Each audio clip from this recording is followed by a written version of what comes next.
London in spring had a strange way of forgiving. The rain washed away the dust of winter, and the streets seemed to whisper, "Start again." For Edward Blake, those words meant everything. It had been 6 months since his company collapsed. 6 months since his name was last printed in the Financial Times. 6 months since he realized that money had been the easiest part of his dream and meaning was the hardest. He moved out of his luxury flat in Kensington and rented a modest one-bedroom in Shoreditch. No marble floors, no skyline view, just a desk, a kettle, and peace. He sold the last of his designer suits and kept only one. He stopped reading the business gossip columns. He started running at dawn. And slowly, piece by piece, he began to remember who he was before the noise. "Maybe this is what freedom looks like," he muttered one morning, jogging past the canal. The city didn't answer, but the silence felt good. One afternoon, as Edward sat in a small cafe writing in his notebook, a familiar voice broke his thoughts. "I didn't think I'd see you here," Clara said, smiling gently. He looked up, surprised. "I didn't think anyone from my old life came to Shoreditch." "I was nearby," she said, sitting opposite him. "And I heard you've been rebuilding." Edward laughed quietly. Rebuilding might be a strong word. More like surviving. "You look different," she said. "Poorer." She smiled. "Happier." He leaned back, thoughtful. "I don't miss the money. I miss the purpose.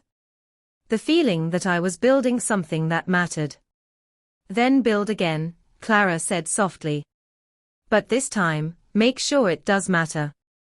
That night, Edward stayed up late with a cup of black coffee and an old notebook. On the first page, he wrote, "What if success wasn't about ownership, but about opportunity?" He began sketching an idea, a network to connect young entrepreneurs with ethical investors. A platform for those who wanted to build with transparency and integrity, not greed. He called it True North. It was small at first, just a few emails, a simple website, a call for ideas. But soon, people started responding. Young founders, dreamers, students.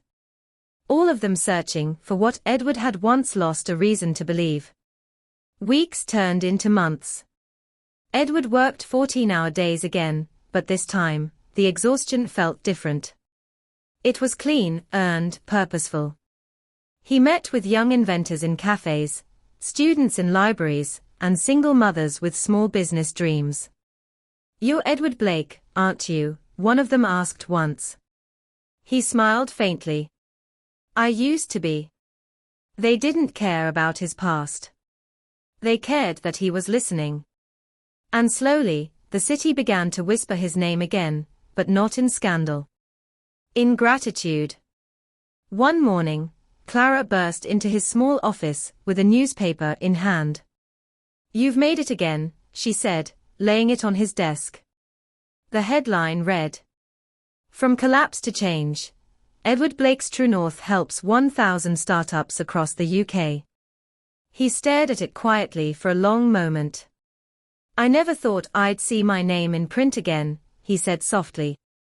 "You earned it this time," she replied. "And this time, it means something." Edward smiled, not the confident grin he once wore in boardrooms, but something quieter. Something real. That evening, he visited the Thames again, the same bridge where he'd once stood in the rain, broken and lost. The river looked different now, calmer, golden in the setting sun. Clara joined him, as she had before. "You did it," she said. "No," he replied. "We did. And maybe this time, I finally understand what I was chasing." "And what was that?" He looked out at the water, thoughtful. "Not wealth. Not fame. Just the chance to make something good. Something that outlives me." She smiled. "That sounds like the man I believed in." They stood in silence, watching the sun dip below the horizon, the city lights flickering to life like promises waiting to be kept. Edward Blake had once built an empire of numbers, power, and illusion. But what he built now was made of trust, hope, and second chances. In a world obsessed with winning, he learned that real success isn't about never falling. It's about having the courage to rebuild after you do. The invitation arrived on a cold Monday morning, printed on ivory paper with gold lettering. Global Innovation Forum, Geneva, Switzerland. Keynote speaker, Edward Blake, founder of True North. Edward read the letter twice, unsure whether to laugh or sigh. He had spent years avoiding stages and spotlights, and now, the world wanted him back under the lights. "Looks like the universe enjoys irony," he said quietly, sipping his tea. Clara smiled from across the office. "You deserve this, Edward. True North has helped hundreds of people. The world should hear your story." He wasn't convinced. "They don't want my story, Clara. They want a redemption headline." She shook her head. "Then give them something real instead." 2 weeks later, Edward stood on the balcony of a tall glass hotel overlooking Lake Geneva. The mountains stretched across the horizon like sleeping giants, their snowy peaks catching the morning light. It felt peaceful until he saw a name on the event program that made his chest tighten. Guest pane list, Nathan Sterling, CEO, Sterling Capital. Nathan Sterling. The man who had once been Edward's mentor and later, the one who bought out his failed company for pennies. "Of course he's here," Edward muttered. The first evening of the conference was a glittering blur of suits, champagne, and small talk. Edward stood by the window, avoiding the crowd, when a smooth voice greeted him from behind. "Edward Blake. I didn't expect to see you here again." Nathan Sterling looked exactly the same: immaculate suit, silver cufflinks, the confidence of a man who'd never failed. "You always did enjoy surprises," Edward said coolly. "And you always did enjoy comebacks," Nathan replied with a smirk. "Tell me this new venture of yours. True North, is it charity or business?" "Maybe both," Edward said. "Does it matter?" "It does, if you plan to compete in my world again." Edward smiled faintly. "Your world?" "No, Nathan. I've built my own." The air between them tightened. The conversation ended with polite smiles and the quiet understanding that a new rivalry had just begun. The next morning, the conference hall filled with hundreds of entrepreneurs, investors, and journalists. Edward stepped onto the stage, the lights warm on his face. He looked down at his notes and then closed the folder. "I was supposed to talk about success," he began. "But I think we've all heard enough about that word." The audience stirred. "A few years ago, I lost everything: money, reputation, even friends. I thought success meant being untouchable. But it turns out, real success is being trustworthy." Murmurs rippled through the room. "We build faster, louder, bigger, but rarely better. True North isn't about wealth. It's about direction. Because what good is climbing the mountain if you've chosen the wrong one?" When he finished, the hall fell silent, then erupted in applause. Even Nathan Sterling, in the back row, clapped once, slow and deliberate. Later that evening, Edward found a note slipped under his hotel door. "Let's talk.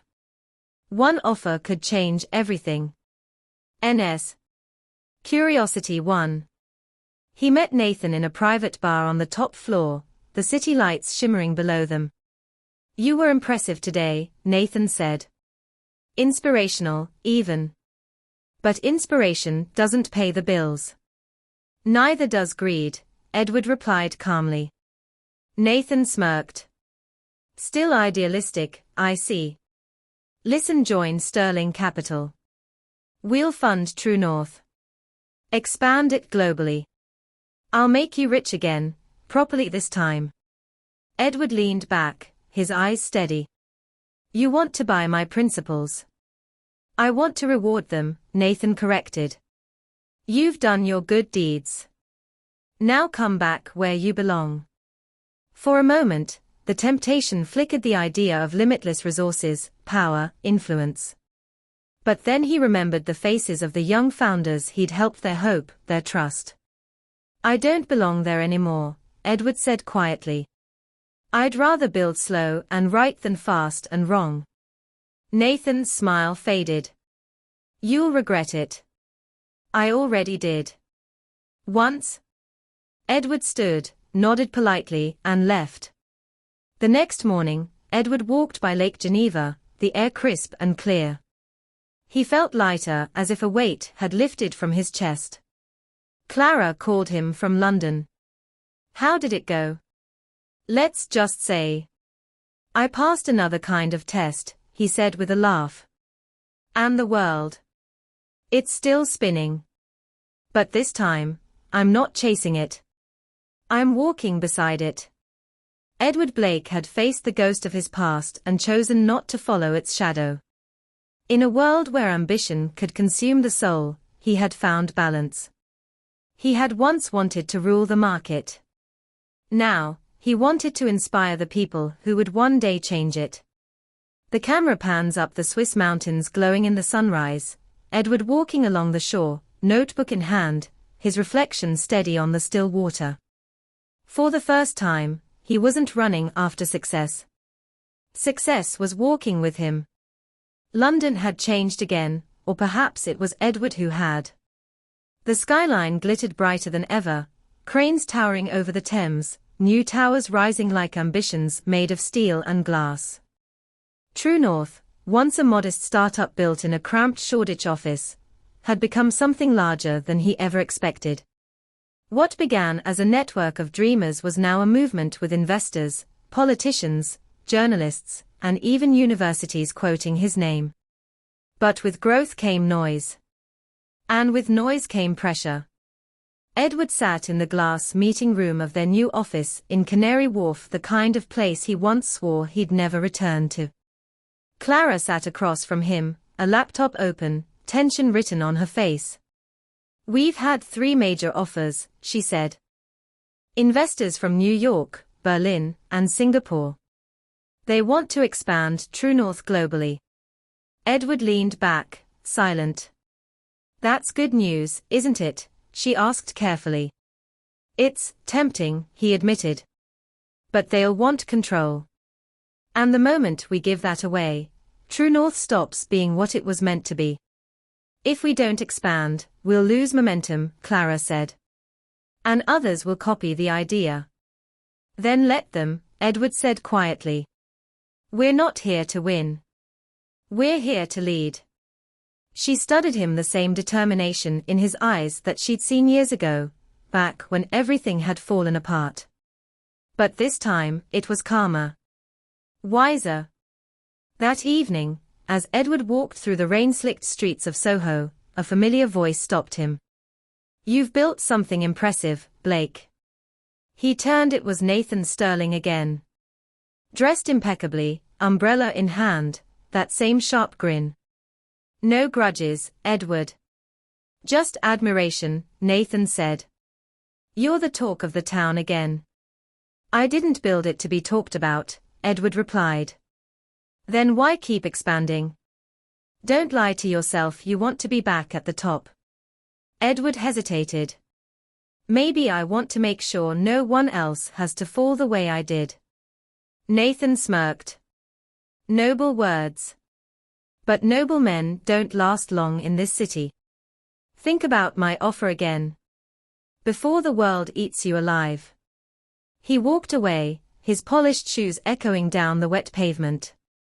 Edward stood still, the reflection of neon lights rippling in puddles at his feet, torn between 2 worlds he could never fully belong to. Days turned into weeks. Board meetings grew louder, investors more demanding, and journalists more intrusive. True North must go public, one advisor said. Think of the capital, the reach, the partnerships. Edward listened, but inside, something resisted. He thought of the faces of young entrepreneurs who had trusted him, the people who saw him not as a businessman, but as a believer. That night, he sat alone in his flat, staring at the city lights outside. He opened his old notebook, the same one where he had written his first idea. On the first page, the words stared back at him. What if success wasn't about ownership, but about opportunity? He closed his eyes, breathing slowly. I almost forgot why I started, he whispered. The next morning, Clara entered his office, holding a document. The final contracts. If we sign, we go global. Edward looked at the paper's lines of ink that could change everything. He picked up the pen, and then put it down. We're not signing, he said. Clara blinked. Edward. We'll grow slower. But we'll stay ours. Every company that joins True North will own their share of it, no outside control. No big money calling the shots. She smiled faintly, tears welling in her eyes. You really mean it? If I sell our purpose, I lose myself again. And I've already done that once. A week later, Edward stood on a small stage in front of hundreds of partners, founders, and journalists. The room buzzed with anticipation.